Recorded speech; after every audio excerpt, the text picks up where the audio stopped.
젊은 남녀 20명이 한자리에 모였습니다. 1박 2일 동안 짝을 찾기 위해서인데요. 좀 발랄한 편이에요. 내 인생이 좀 무료하다 싶으면 저를 데려가시면. 그런데 이곳 강원도의 한 사찰입니다.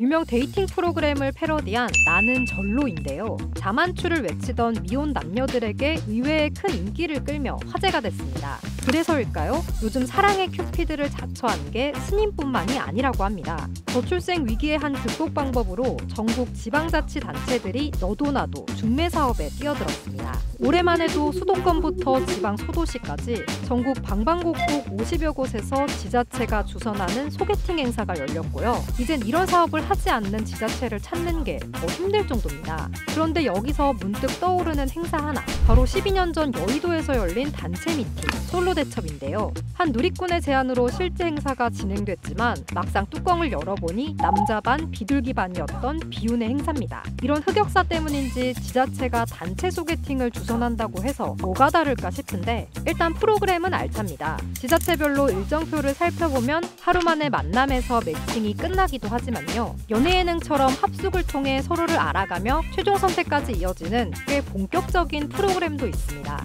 올해 열린 한 지자체 소개팅에선 커플 성사율이 40% 정도 됐다고 하니 나쁘지 않은 성과인데요. 안에 내부적으로 분위기가 좋아서 꾸준히 신청을 해주시는 편이십니다. 하지만 행사 성패는 지금도 여전히 성비 맞추기에 달려있다고 합니다. 여성 참여자 숫자가 남성 참여자에 한참 못 미친다는 거죠. 특히 이런 현상은 인구가 적은 도시일수록 더 뚜렷하다고 하는데요. 결혼까지 가면은 좋은데 이게 안 되면은 자꾸 마주치는 사이가 될 텐데 그것 때문에 불편하다 이런 식으로 나오더라고요. 고육지책으로 남성과 여성의 참가 조건에 차이를 두는 지자체도 있습니다. 여성의 경우엔 참여할 수 있는 지역 범위를 넓히는 거죠. 심지어 여성 참여자의 빈자리를 공무원들이 차출돼 반강제적으로 메꾼다는 얘기도 심심찮게 나오는데요. 이 문제는 국정감사에서 언급되기도 했습니다. 지자체에서 소개팅 사업을 저출산 대책이라고 하고 있는데 올해 경북의 한 지방자치단체가 주관한 미혼 남녀 만남 주선 행사에 여성 공무원이 차출돼서 논란이 된 사건이 있었습니다. 더 근본적인 취업이라든가 여러 가지 경제적 여건에 대한 것들을 고려하지 않은 저출생 대책은 빛 좋은 개살구다. 저도 그렇게 생각을 합니다. 지난 7월 20대 후반부터 참여 가능한 한 지자체 소개팅 행사에서 20대 중반 여성이 나온 게 발단이 됐습니다.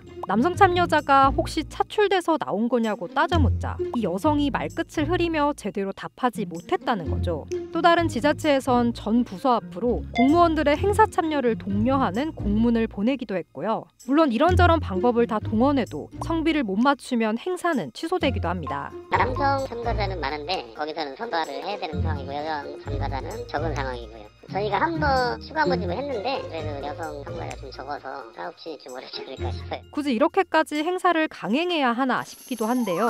그 이유에 대한 힌트를 지자체 사업계획서에서 찾을 수 있습니다. 지자체장이 원해서 또는 다른 지자체가 하기 때문에라는 거죠. 사실 지자체 주선 만남 사업은 잊을만 하면 다시 생겨나곤 하는데요. 그 시초는 1980년대 말 등장한 일명 농촌총각 장가보내기 사업입니다. 매년 농촌총각 인물소개지를 만들어 전국에 배포하고 정부와 지자체가 직접 만남회장을 마련해 농촌 남성과 도시 여성을 짝지어주는 것이 목표였죠. 여기 계시는 도시 여성들을 데려다가 일이나 시키고 그런 뜻에서 오신 남성분은 한 분도 안 계실 겁니다. 그래서 제가 바라는 여성상은 저출생이 국가적 화두로 떠오른 지금 지자체 소개팅 주선 사업이 호응을 얻기도 하지만요. 출산은커녕 연애나 결혼을 하지 않는 게 단지 만남의 기회가 없어선 아니라는 의견도 나오는데요. 여러분은 어떻게 생각하시나요?